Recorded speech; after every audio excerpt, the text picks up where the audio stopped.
খবর 24 সাথে আপনাকে স্বাগত। নতুন নতুন খবর জানার জন্য আমাদের চ্যানেলে চোখ রাখুন।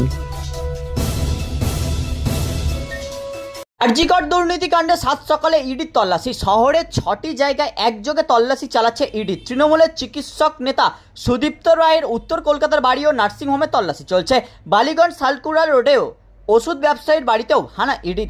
বৃহস্পতিবার বিটি রোডের পাশে শ্রীরামপুরের তৃণমূল বিধায়ক সুদীপ্ত রায়ের বাড়িতে হানা দিয়েছিল সিবিআই। ফের মঙ্গলবার সকাল সকাল অ্যাকশন মোডে ইডি। আরজিকরের আর্থিক দুর্নীতি মামলায় ইতিমধ্যেই সন্দীপ ঘোষকে গ্রেপ্তার করেছে সিবিআই।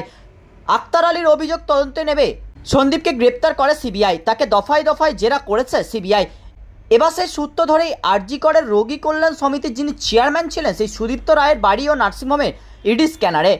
হুগলির দাঁড়পুর গ্রামে সুদীপ্ত রায়ের বাংলোতেও ইডির অভিযান। এদিন সকাল 6:45 নাগাদ ইডির একটি টিম সুদীপ্ত রায়ের স্মৃতির মোড়ের বাড়ি ও নার্সিংহোমে এসে পৌঁছায়। ভিতরে রয়েছেন সুদীপ্ত রায়ও। অন্যদিকে বালিগঞ্জ সার্কুলার রোডে সন্দীপ জৈনের বাড়িতে এদিন পৌঁছায় ইডি।